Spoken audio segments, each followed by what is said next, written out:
तो आज हमने क्या पढ़ना है? Yesterday in our last class we wrote energy for mx and y and z is equal to a square over a and biggest equal था mx square over a square and y square over b square and z square over c square।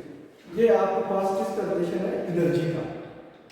जब आपका one particle कहाँ move कर रहा होता है?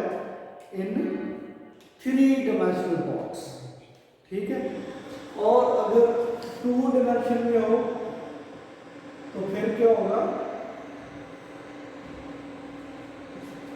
a square a tan and x square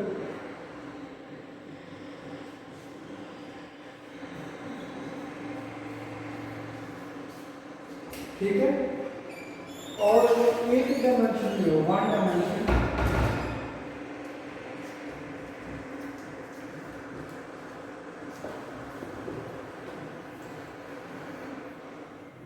ठीक है, उसको इस तरह भी लिखते हैं। सिमिलरली जो हमारे पास वेव फंक्शन होता है वो कैसे लिखते थे? अगर इसका लिखना हो तो वो क्या होता? x y z is equal to क्या था? 2 over a under root sine of n x by x over a, similarly 2 over b under root sin of n y by y over b, ठीक है। Yes, sir. then 2 over c under root sin of n z by z over c, ठीक है। इस तरह ये आप लिखते हैं। अब आज जो हमने बात करनी है वो बेसिकली है कि आपके पास स्टेट क्या होती है और एनर्जी लेवल क्या होता है। Actually we want to discuss degeneracy, ठीक है। डीजेनरेसी लेवल या डीजेनरेसी क्या होती है उसको आप क्वांटम मैकेनिकली देखेंगे। और स्टेट में क्या डिफरेंस है? स्टेट जो है ना किसी भी सिस्टम पे, या चाहे वो one particle in 1D box है, इधर वन पार्टिकल इन 2D और 3D, the state is actually specified by wave function, ठीक है। स्टेट किससे स्पेसिफाई होती है? बाय यूजिंग वेव फंक्शन, ठीक है। और जो एनर्जी लेवल होता है वो स्पेसिफाइड किससे होती है? एनर्जी की वैल्यू से। Value of energy specified for any energy level, ठीक है। And state of a system is specified by the state function. State function की अगर वैल्यू डिफरेंट है तो इसका मतलब है कि वो फंक्शन भी, वेव फंक्शन भी क्या है? डिफरेंट है, ठीक है। अगर स्टेट फंक्शन की वैल्यू सेम है, ठीक है, इसका मतलब है कि वो स्टेट सेम है। ये भी पॉसिबिलिटी है कि डिफरेंट वेव फंक्शंस हो। There is a possibility that we have different wave functions with different values specified by specific wave function or psi. There are chances that we have different state functions, different wave functions, but have same energy value. Different wave functions हो मगर उनकी energy value क्या हो? Same हो जाए, तो उनको उस लेवल को फिर क्या कहते हैं? डीजेनरेसी लेवल, डीजेनरेट लेवल, ठीक है। आपने पहले पढ़ा हुआ है कि वो ऑर्बिटल्स जिनकी एनर्जी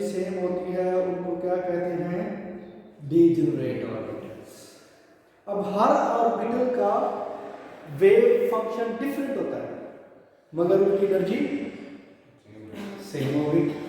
तो उस लेवल को, उस एनर्जी लेवल को हम क्या कहेंगे, डीजेनरेट लेवल।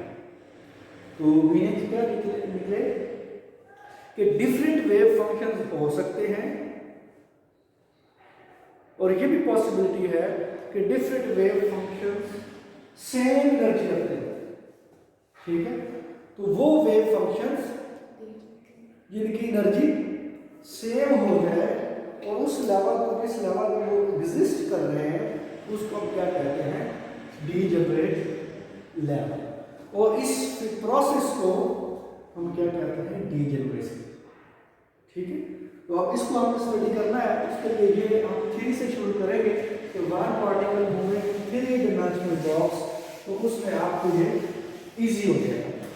जजीला ने आते ही पूछा कि सर लास्ट लेक्चर में जो चीज़ हम लास्ट लेक्चर में हमने कोई नई चीज़ नहीं पढ़ी, उसमें यही था कि हमने क्या किया कि बेसिकली हमने उसमें डिफरेंट वेव फंक्शन लिखे जो आपने 271 में पढ़े हुए हैं।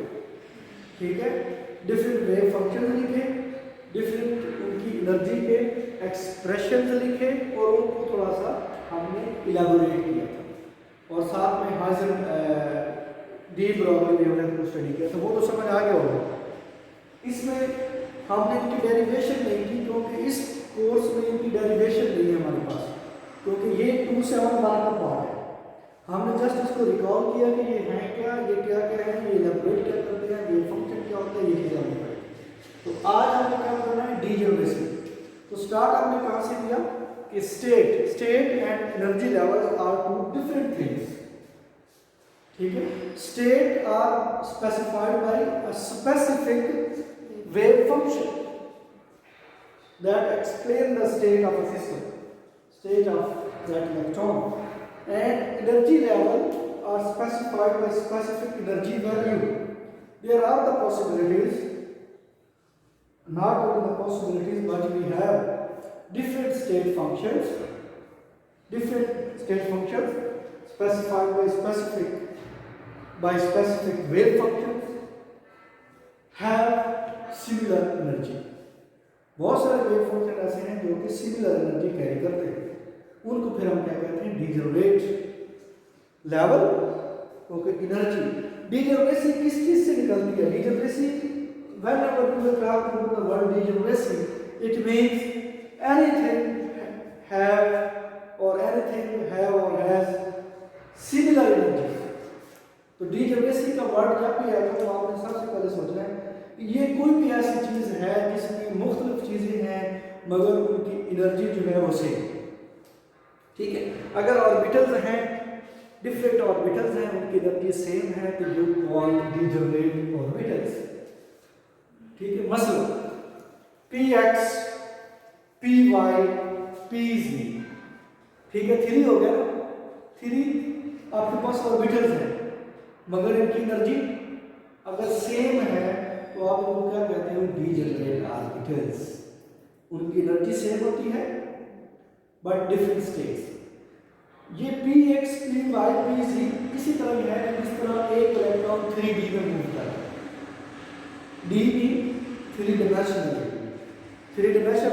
px अगर है तो इसका मतलब है p orbital along x axis, py है तो p ऑर्बिटल अलोंग, pz है तो p orbital along z axis. अब इलेक्ट्रॉन तीनों में एट द सेम टाइम है और उनकी एनर्जी सेम है मगर उस इलेक्ट्रॉन का वेव फंक्शन डिफरेंट है। px के लिए वेव फंक्शन और होगा, है ना, py के लिए और होगा, pz के लिए और होगा, मगर ये हो सकता है कि वो एक ही लेवल में है। इसलिए जब आप इलेक्ट्रॉनिक कॉन्फ़िगरेशन या वो मॉलिक्यूलर ऑर्बिटल चीज बनाते हैं उसमें क्या होता है, अगर सिंपल xs आपने इधर लिखा है तो px आप u लिखते हैं, ऐसे लिखते थे ना कि 2px 2py 2pz, ऐसे लिखते थे ना, और इधर भी ऐसे। इनको क्यों ऐसे लिखते थे, क्योंकि ये की एनर्जी सेम थी। ठीक है, ऐसे ही था ना हमारे जो ऑर्बिटल थ्योरी में आप ऐसे लिखते थे ना, ऑक्सीजन की अगर लिखनी हो 1s2 2s2 2p में आप इस तरह लिखते थे 2px 2py 2pz, और उनको एक ही लेवल पर इसको नीचे रखते थे। क्यों? इसकी एनर्जी और है, इसकी एनर्जी और है, ये और लेवल है, ये और लेवल है, मगर इस लेवल में 3 स्टेट्स हैं, इस लेवल में एक स्टेट है। इन डिटेल क्या हुआ, इस लेवल का वेव फंक्शन एनर्जी और है, इस लेवल की एनर्जी सेम है मगर वेव फंक्शन डिफरेंट है, स्टेट डिफरेंट है। ये बात समझ में आई कि वेव फंक्शन कैसे चीज़ों को एक्सप्लेन करता है। तो अब अगर एक और बात, अगर हमने इस वेव फंक्शन की, अब ये डिफरेंट वेव फंक्शन है x y z, ये अलग है, ये अलग है, ये अलग है, मतलब उनको आपने यह सेपरेट बट और जो है आपने इकट्ठा लिखा। अब यहाँ पर की एनर्जी है, ठीक है, x y z, ठीक है। अब डिजनरेसी के लिए जरूरी है ये जो पॉइंट लिखा, it is necessary to explain the concept of degeneracy that the length of the box जिसमें आप स्टडी कर रहे हैं मस्ट बी इक्वल, मतलब A must be equal to B must be equal to C, then you will be able to explain the concept of degeneracy quantum mechanically। अगर length different हो गई तो फिर डिजेनरेसी में इफेक्ट आएगा, फिर आप डिजेनरेसी को एक्सप्लेन नहीं कर सकेंगे अच्छी तरह। क्यों नहीं कर सकेंगे? क्योंकि जब लेंथ डिफरेंट हो जाएगी तो ये चीज़ डिफरेंट हो जाएगी नीचे, जब ये डिफरेंस आएगा तो एनर्जी ऑलटुगेदर चेंज हो जाएगी। अब अगर हम कहते हैं कि A, B और C इक्वल लेंथ है तो ये क्या बन जाएगा? क्यूब। ऐसा ही है। अगर मैं ये कहता हूँ कि A, B, C इक्वल है और ये इक्वल है 1 के, मीन कि 1 उनकी लेंथ है, ठीक है, 2 भी लिख देता कोई बात नहीं थी, क्यूब करना था। तो अगर तो वो 3 डायमेंशनली उनकी लेंथ इक्वल है तो फिर हम डिजेनरेसी का कॉन्सेप्ट बिल्ड कर सकते हैं। अगर लेंथ इक्वल नहीं है बॉक्स की तो फिर आप डिजेनरेसी के कॉन्सेप्ट को डिस्कस नहीं, डिजेनरेसी नहीं हो पाएगी। A, B, C इक्वल है तो हम ये कह सकते हैं कि इस एक्सप्रेशन को Mx My Mz को आप यूं भी लिख सकते हैं।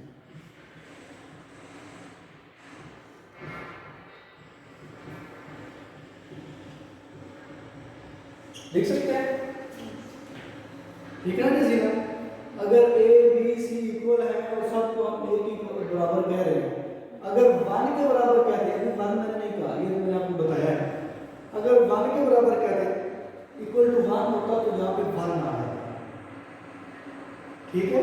अगर ये चीज A, B, C 1 होती तो ये एक्सप्रेशन फिर क्या होता? Mx and y and z is equal to a square over a jam mx square my square plus m z square।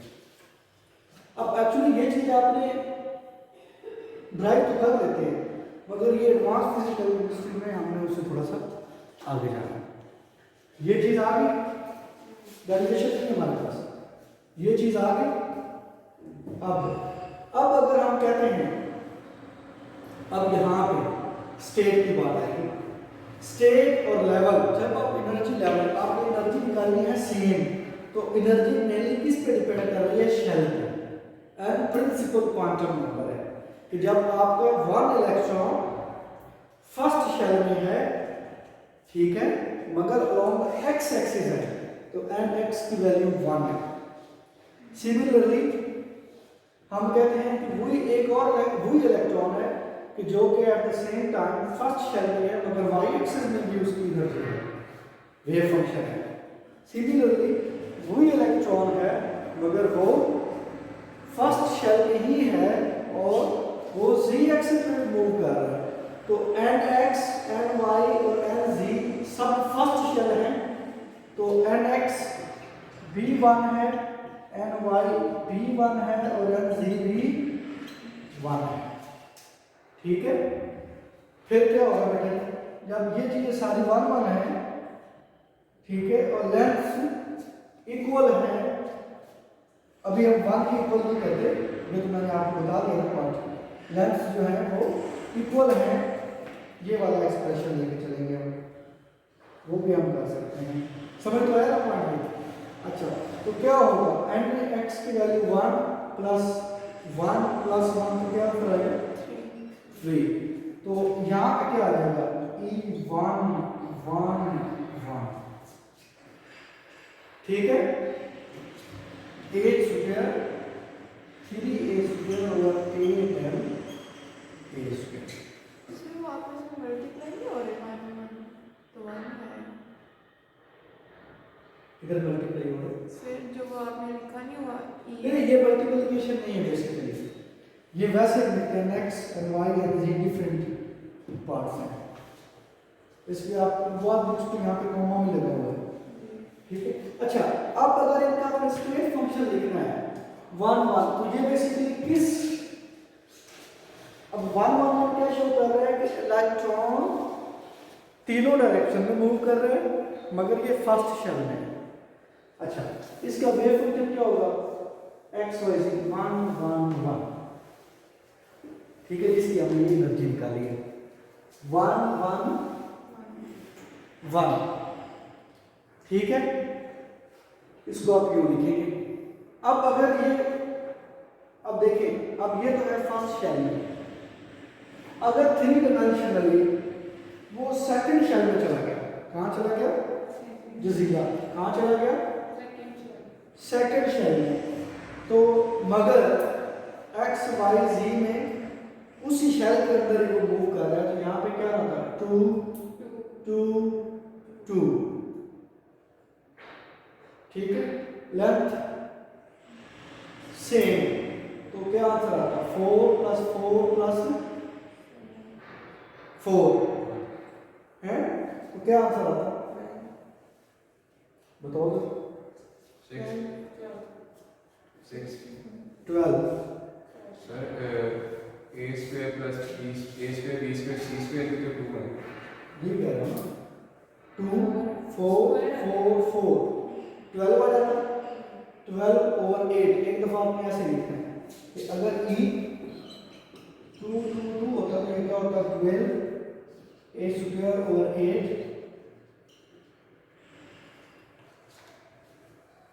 ठीक है। तो इसमें क्या है कि अब आपका electron second shell principal quantum number, मगर क्या है 3/2 x y z। अब ये तो इसका जब लिखते हैं तो इसका ये मतलब है कि ये ऐसा वेव फंक्शन है जिसकी हमने एनर्जी निकाली, तो मीन की सेकंड शेल में x एक्सिस में भी सेकंड, फर्स्ट उसमें भी सेकंड, उसमें भी सेकंड। अब इनके दरमियान में क्या हो सकता है, बहुत कुछ हो सकता है, ठीक है। फर्ज करो अब मैं लिखता हूँ, अब आपको मुझे बताना है असल जो डी जैसे जहाँ से निकलेगी 1 1 1 है 2 2 2, अगर मैं वेव फंक्शन ये लिखता हूँ 1 2 1, अच्छा फिर मैं ये लिखता हूँ 1 1 2, ठीक है, फिर मैं ये वेव फंक्शन ये लिखता हूँ 2 1 1, एक की एनर्जी निकाले क्या होती है, किसी एक की निकालना है।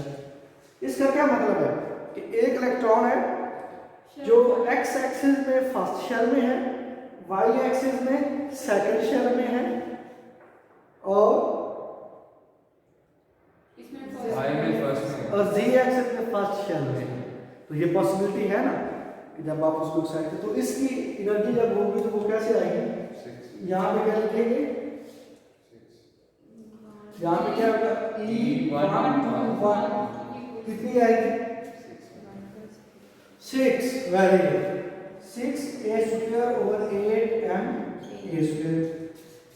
E1 1 2 की भी यही आएगी, हैं? यही है कि डिफरेंट है? और E211 की भी।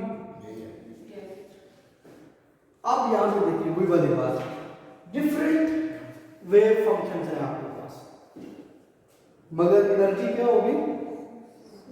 सेम। क्यों क्यों सूफी साहब, हम आ गए ना मुद्दे पर। डिफरेंट वेव फंक्शन है मगर उनकी एनर्जी सेम है, तो ये इसका मतलब है कि ये वेव फंक्शन क्या कहलाएंगे? Degenerate wave function. ठीक है, तो वो स्टेट कौन सी हो जाएगी? डीजेनरेट स्टेट है। वो लेवल कौन सा हो जाएगा? Degenerate level. उनकी एनर्जी ये है। अब आप और कहेंगे कि सर एक और ऑप्शन भी हो सकता है हमारे पास। इसी तरह फिर आप, अब आपको पता लग गया कि E11 की अगर ये एनर्जी है तो आप कैलकुलेट कर सकते हैं कि अगर मास ऑफ इलेक्ट्रॉन है और लेंथ 1 है, एज का आपको पता है दैट इज प्लैंक्स कांस्टेंट, तो आप एनर्जी फाइंड कर सकते हैं। अब ये भी फाइंड कर सकते हैं। अब फर्स्ट शेल और सेकंड शेल, फर्स्ट और सेकंड शेल के इन बिटवीन जो है वो फिर आप बता सकते हैं कि फर्दर स्प्लिटिंग क्या हो सकती है। अगर ये स्टेट हो तो एनर्जी से, इसके बाद ये स्टेट भी तो हो सकती है,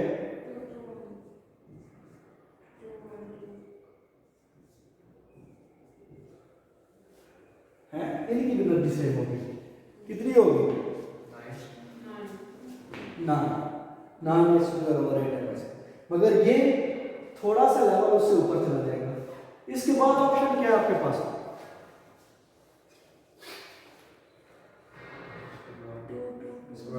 2 उसका मतलब है कि पहले अगर हम देखें एनर्जी वाइज तो सबसे पहले यही आएगा, फिर आपके पास 1 2 1 है,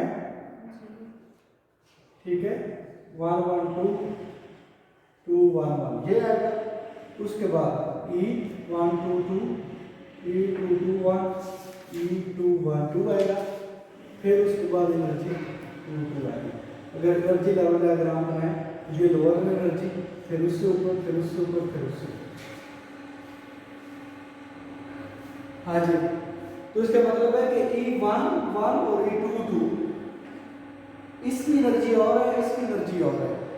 यहाँ पे वेव फंक्शन भी डिफरेंट है इन दोनों का, और एनर्जी भी डिफरेंट है।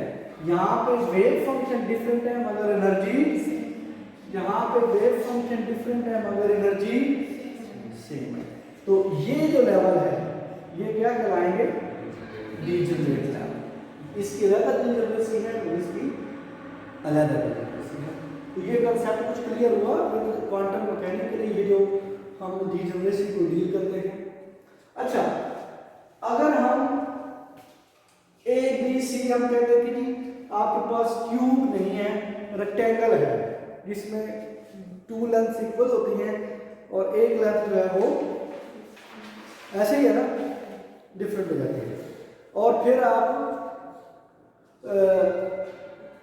3 डायमेंशनली मूव कर रहे हैं तो फिर आपकी सिचुएशन कुछ और हो जाएगी। फिर आप हो सकता है कि डीजेनरेसी अबे गेन ना कर सके। क्यों? एक लेंथ चेंज होगी, जब कोई भी लेंथ चेंज हो जाएगी तो वो ऑल टुगेदर वैल्यू चेंज होती है। ठीक है, क्लियर? हाँ जी, तो ये है कि आपके पास। इसी तरह अगर आप 2 डायमेंशनली मूव करते हैं, 2 डायमेंशनली मूव करते हैं तो फिर वहां पे भी डीजेनरेसी हो सकती है। और दोनों डायरेक्शन जो है, दोनों डायमेंशन जो है वो क्या होनी चाहिए? सेम होने चाहिए। एक्स और वाई उनकी लेंथ सेम होनी चाहिए। तो फिर बस ये फैक्टर निकलता जाएगा। मगर फिर उस केस में क्या होगा? साई 1 1 साई 1 2, उस केस में फिर क्या बनेगा? जरा इस तरह के बनाओ, कौन सा वेव फंक्शन कैसे लिखोगे? अब अगर साई 1 साई 1 लिखा हुआ है तो यू नो कि वो क्या है, साई 2 2 लिखा हुआ है तो ये भी पता है आपको वो क्या है। एनर्जी E11 है तो वो भी आपको पता है वो क्या है ना? सर मेरी लेंथ सेम डिफरेंट होती है, जैसे आपने भी कहा कि लेंथ डिफरेंट होगी, तो इसको हम किस तरह उस फॉर्मूले में कैसे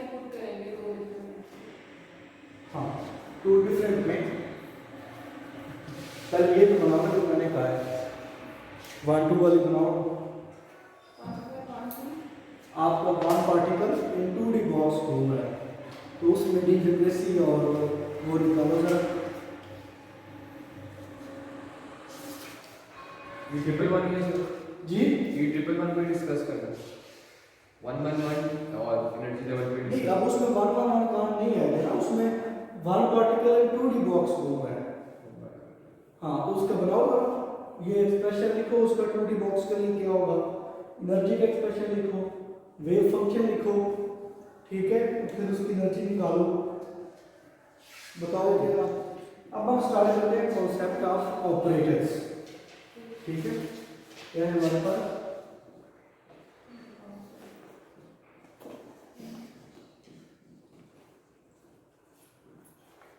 operators in quantum chemistry, quantum mechanics. Operator क्या होता है, क्या होता है ऑपरेटर? ऑपरेटर बेसिकली ये है कि जिसको कहते हैं आप ऑपरेशन करने वाला, ठीक है। तो ऑपरेटर बेसिकली एक, यहाँ पे जो हम बात करेंगे, हम कहते हैं ना कि ये जनरेटर ऑपरेटर है, जनरेटर को चलाने वाला, इस तरह के डिफरेंट ऑपरेटर होते हैं, हम बोलते हैं आम डेली लाइफ में भी, ठीक है। और डॉक्टर भी, जो सर्जन होता है वो भी एक ऑपरेटर होता है, ऑपरेशन करता है जो। मगर यहाँ पे मैथमेटिकली आप क्वांटम केमिस्ट्री में हम ये देखते हैं कि ये एक मैथमेटिकल फंक्शन होता है ऑपरेटर में, मैथमेटिकल इसको आप कह सकते हैं रूल है, क्या है, मैथमेटिकल रूल है जो कि वेव फंक्शन को चेंज करता है या नहीं करता, ठीक है। मैथमेटिकल रूल है जो कि किसी वेव फंक्शन पे अप्लाई होता है, ठीक है। और फिर उस वेव फंक्शन में ज़रूरी है चेंजेस आ भी सकती हैं, ये भी है कि समटाइम वेव फंक्शन में चेंज नहीं भी आती।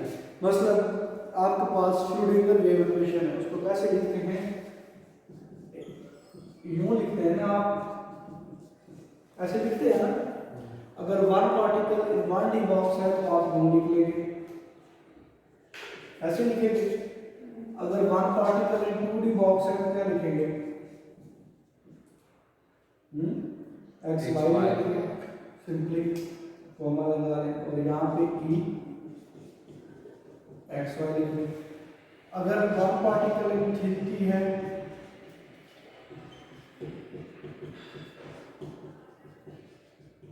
यूँ लिख लेंगे, ठीक है। और ये सारे क्या है, टाइम इंडिपेंडेंट, टाइम नहीं लिखा हुआ, ठीक है।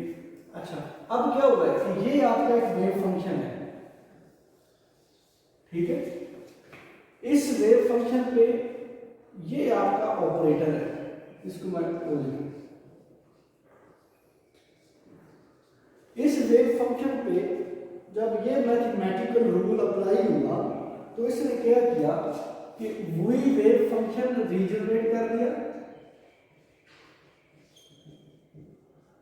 वेव फंक्शन में कोई चेंज नहीं आई, और साथ में एक कांस्टेंट वैल्यू दे दी, कांस्टेंट वैल्यू या नंबर दे दिया, ठीक है। वो क्या है, वो एनर्जी है, ठीक है। वेव फंक्शन सेम रहा।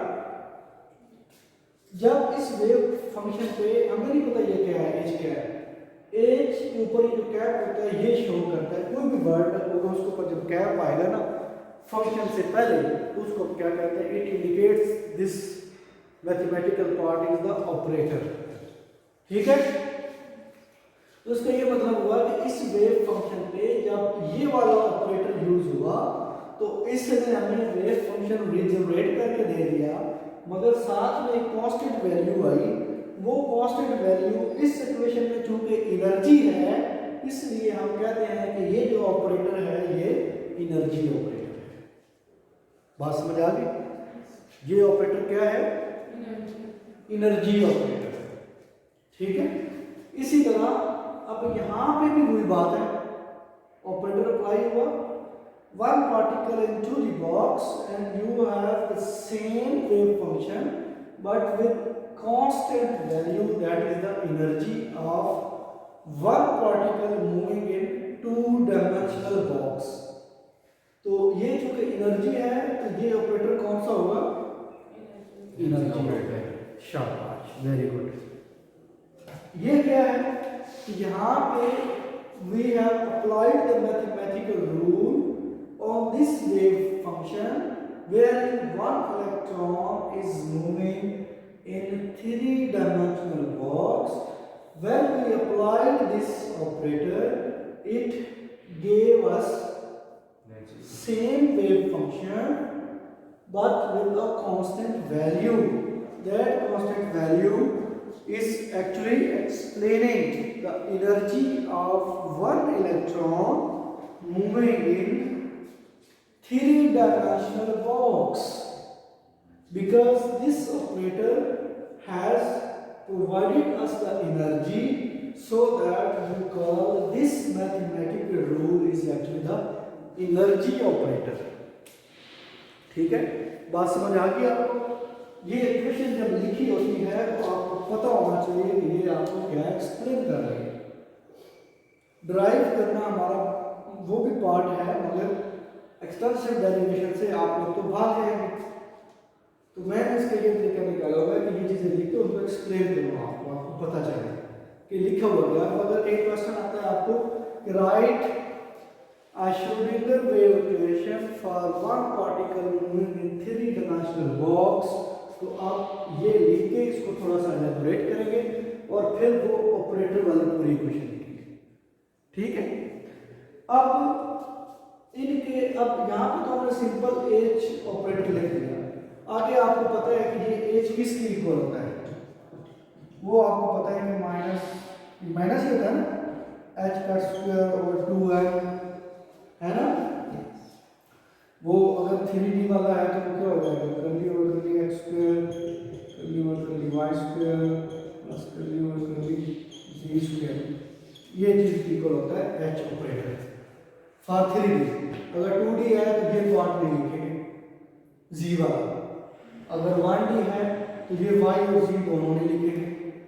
ठीक है ना, तो ये ऑपरेटर बन जाएगा। अब ये वो मैथमेटिकल रूल्स हैं जो इस पे अप्लाई हुए, उन्होंने जब सॉल्व हमने किया तो वो हमें एनर्जी दी। अब ये जो मैथमेटिकल रूल है ये क्या होता है, ऑपरेटर है जो कि फंक्शन को चेंज भी कर सकता है, जो कि फंक्शन को सेम भी रखता है। जब हम ऐसा ऑपरेटर अप्लाई करें जब वेव फंक्शन में चेंज ना आए, जिस तरह के ये है, तो उसको हम कहते हैं आइगन वेव फंक्शन। क्या बोलते हैं? EIGEN, eigen wave function. वो वेव फंक्शन जिस पे जब आप मैथमेटिकल रूल अप्लाई करते हैं तो वो डीट होता है। डीट मीन वो कांस्टेंट रहता है, उसमें वेरिएशन नहीं आती, उसमें चेंज नहीं होती। इसकी दूसरी मीनिंग, दूसरी डेफिनेशन क्या है कि वो वेव फंक्शन जिस पे जब आप ऑपरेटर अप्लाई करते हैं और वो वेव फंक्शन रीजनरेट हो जाता है with some constant value in its coefficient. ये कोएफिशिएंट है ना, कि ये वेव फंक्शन था, इस पे जब ये ऑपरेटर अप्लाई हुआ तो इससे वेव फंक्शन रीजनरेट कर दिया, कोई चेंज नहीं आई, मगर उस वेव फंक्शन के कोएफिशिएंट में कांस्टेंट वैल्यू आ गई। ठीक, तो ऐसे फंक्शन को क्या कहते हैं? Eigen function. और वो ऑपरेटर जो आइगन फंक्शन की हमें बताता है कि आइगन फंक्शन है, उस ऑपरेटर को क्या कहते हैं? Eigen operator.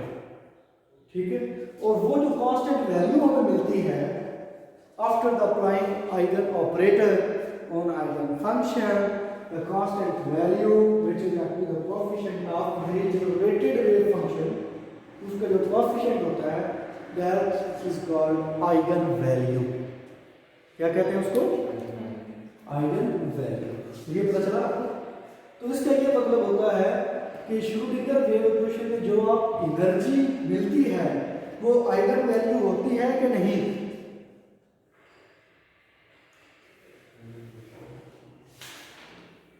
जो होती है सर, होती है, क्योंकि आपने वेव सामने लिखा हुआ है यार, वेव फंक्शन पे ऑपरेटर अप्लाई किया और ऑपरेटर अप्लाई करने के बाद वेव फंक्शन रीजनरेट हो गया और फिर आपको वो एनर्जी मिल गई। तो ये सारा सिस्टम क्या हो गया, आइगन, ये आइगन वेव फंक्शन, ये आइगन ऑपरेटर और ये वैल्यू, ये आइगन वैल्यू। ठीक होगी बात। अच्छा, वो ऑपरेटर्स जो कि वेव फंक्शन में चेंज नहीं लाते, उन पे कोई इफेक्ट नहीं होता, मगर एक कांस्टेंट वैल्यू आ जाए तो उनको हम आइगन फंक्शन कहते हैं, फिर आइगन ऑपरेटर। उसके अलावा ये भी पॉसिबिलिटी है कि सम टाइम वेव फंक्शन में चेंज आ जाए, जब वेव फंक्शन में चेंज आ जाए तो उसको फिर आइगन वेव फंक्शन नहीं कहते। एक आइगन वेव फंक्शन होता है, एक आइगन वेव फंक्शन नहीं होता। जब होता है तो क्या है कि there is no change in wave function after the operation, rather we have a constant value. But in case of those wave functions which are not eigen, in that case after the operation, ठीक है, you will get a changed wave function। ठीक है, आपके पास wave function change हो जाता है, तो उसको हम कहते हैं नॉन आइगन, या जो कि आइगन वेव फंक्शन नहीं है। तो ये जो एनर्जी मिलती है, श्रोडिंगर एनर्जी जो है, दिस इज आइगन वैल्यू।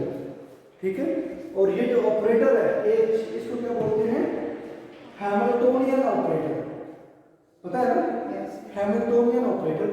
तो Hamiltonian operator in Schrodinger wave equation is an eigen operator. ठीक है, बात क्लियर हुई।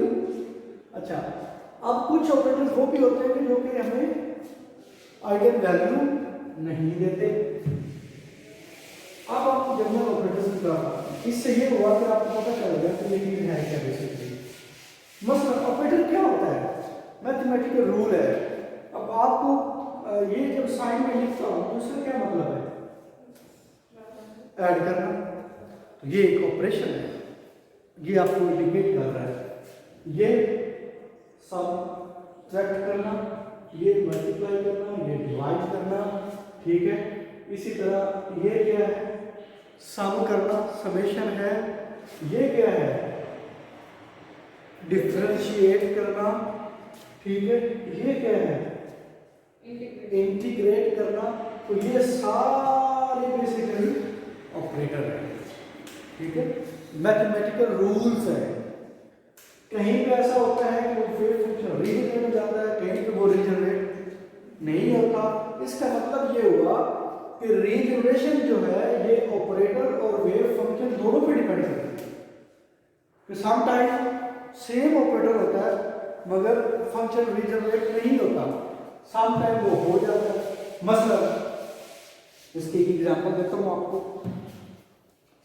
मैं कहता हूँ कि भाई D over D of x 4 करें। ठीक है, इसका क्या मतलब है, x4 को डिफरेंशिएट करना है। x4 आपका फंक्शन है, ये क्या है, ऑपरेटर है। तो जब इसको डिफरेंशिएट करते हैं हम तो ये वैल्यू आती है 4x क्यूब, यही आती है ना, डिफरेंशिएट करते हैं 4x क्यूब आ गई। ये पता है कैसे आती है? अच्छा, तो ये आगे फर्ज करें तो क्या इसमें फंक्शन रीजनरेट हुआ है? नो, फंक्शन तो चेंज हो गया। ये x4 था, ये x3 था। तो इसका मतलब है कि ये फंक्शन जो है ये आइगन फंक्शन नहीं है। अब इसी तरह इसको मैं कहता हूं, इसका जो जब ऑपरेट करते हैं तो ये cos ऑफ x आता है। ये आपका ये फंक्शन है और ये ऑपरेटर है। तो क्या फंक्शन रीजनरेट हुआ है? कहाँ हुआ? ये साइन ऑलटुगेदर चेंज हो गया। तो ये भी आइगन फंक्शन नहीं है। ठीक है, अब अगर मैं ये करता हूं कि g, इसका क्या मतलब है कि साइन x को डबल डेरिवेटिव लो। ठीक है, तो इसको हम यूं भी लिख सकते हैं,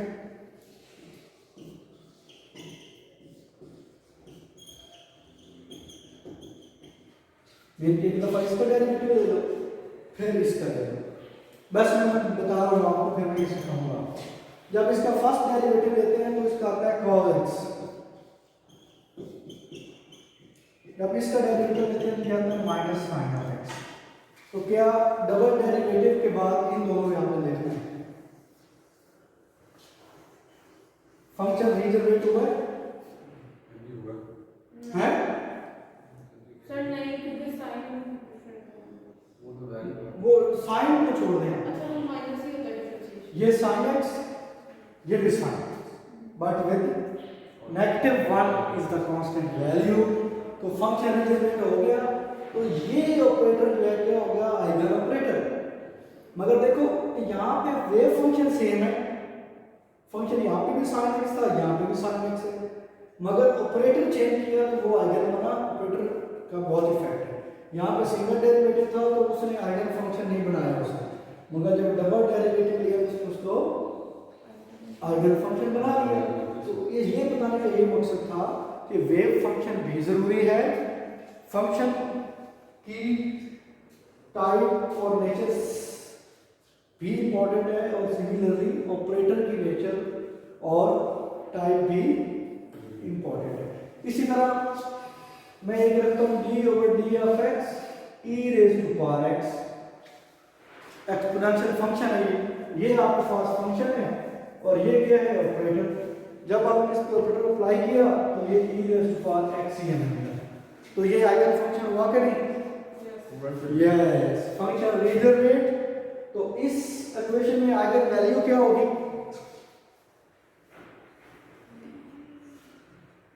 आप बताओ आइगन वैल्यू। आइगन dx तो ऑपरेटर होगा सर एनर्जी जो हमें मिलेगी ex 1 एनर्जी ना इसमें तो 1 आ गया ना इधर। तो ये फंक्शन रीजनरेट और ये कांस्टेंट वैल्यू क्या होगी? Eigen value.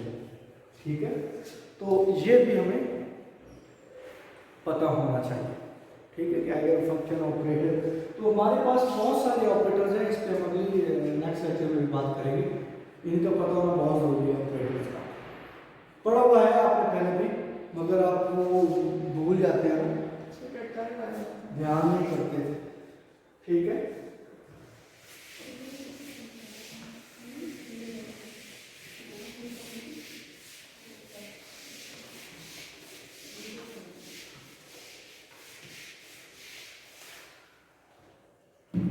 ठीक है। तो ये ऑपरेटर्स, तो ऑपरेटर्स के अंदर इसी तरह श्रोडिंगर वेव इक्वेशन में आपको एनर्जी मिलती है, एनर्जी ऑपरेटर होता है। We have different position operators होता है, मोमेंटम ऑपरेटर होता है, आपको पोटेंशियल एनर्जी ऑपरेटर है, काइनेटिक एनर्जी ऑपरेटर भी हम करते हैं। ठीक है, इसी तरह अनसर्टेनिटी प्रिंसिपल में आप पोजीशन और मोमेंटम की बात करते हैं, पोजीशन और मोमेंटम की बात करते हैं ना, तो उसमें मोमेंटम का ऑपरेटर अलग से यूज करते हैं, और हम पोजीशन का ऑपरेटर और ऑपरेटर है। सिमिलरली अनसर्टेनिटी प्रिंसिपल में आप ये भी पढ़ते हैं एनर्जी एंड टाइम। ठीक है, तो वो एनर्जी का ऑपरेटर अलग है, टाइम का ऑपरेटर अलग है। इसी तरह कुछ हमारे पास लीनियर ऑपरेटर्स होते हैं, कुछ हमारे पास नॉन लीनियर ऑपरेटर्स होते हैं। फिर हमने सबसे बड़ी बात है कि हमें निकालना होता है कि कम्यूटेटर, कम्यूट ये होता है कि अगर ए बी टू ऑपरेटर है किसी फंक्शन पे अप्लाई हो रहे हैं, तो अगर बी और ए भी करें तो फिर भी आंसर सेम आए। ठीक है, इसका मतलब है कि A B minus B A should equal to 0। तो अगर तो ऐसा हो तो उनको हम कहते हैं कम्यूटेटर प्रॉपर्टी, कम्यूटेटिव प्रॉपर्टी। उसका मतलब वो ऑपरेटर जो है वो कम्यूट करते हैं। अगर ऐसा ना हो, ये इक्वल ना हो, तो उसको कहते हैं कि ये कम्यूट नहीं करते। इसी बेस पे कम्यूटेटिव और कम्यूटेटर की प्रॉपर्टीज, कम्यूट की प्रॉपर्टीज पे अनसर्टेनिटी प्रिंसिपल बना था। उन्होंने कहा था कि पोजीशन और मोमेंटम के जो उनको मेजर करना अनसर्टन है। ठीक है, तो इसलिए अनसर्टन जब भी हो उसका मतलब है कि आप दोनों जो वेक्टर या दोनों जो ऑपरेटर हैं वो कम्यूट नहीं कर रहे, so they are called uncertain. अगर वो सर्टन हो जाए तो इसका मतलब है they are commuting each other. Energy और टाइम का ऑपरेटर जो है वो कम्यूट करता है, पोजीशन और मोमेंटम का ऑपरेटर कम्यूट नहीं करता। तो इस पे हमने बात करनी है। तो क्वांटम मैकेनिकली आपने देखना है कि कम्यूटेटर होने का क्या मतलब है। कम्यूटेटर होने का ये मतलब है कि दोनों वेक्टर्स को आप एक्सप्लेन कर सकते हैं एट द सेम टाइम, ठीक है। उनकी वैल्यू आती है। जब इस तरह की अगर इस तरह ना आए तो उसको हम कहते हैं नॉन कम्यूटेटिव प्रॉपर्टी, ठीक है। तो इस पे भी हम बात करेंगे कि लीनियर ऑपरेटर क्या होते हैं, कम्यूटेटर्स क्या होते हैं, ऑपरेटर्स का आपको पता होना चाहिए। नेक्स्ट क्लास में हम थोड़ा सा ये डिफरेंशिएशन और इंटीग्रेशन पे भी बात करेंगे ताकि आपकी ना वो फ्लो बन जाए। उसके बाद फिर हमें डायरेक्ट आना है क्वांटम पोस्टुलेट्स, वो आपको पता है। क्वांटम पोस्टुलेट्स आपने पढ़ के आए, ठीक है। ये तो बड़े बेसिक है ना, पोस्टुलेट्स ऑफ क्वांटम मैकेनिक्स, वो आपने घर से नेक्स्ट क्लास में पढ़ के आना है, मैं आपसे पूछूंगा, ठीक है। और फिर हम चला, ठीक है। तो आज के लिए इतना ही काफ़ी है, मगर इसमें ना मुझे आपकी हेल्प चाहिए। कौन सी हेल्प चाहिए?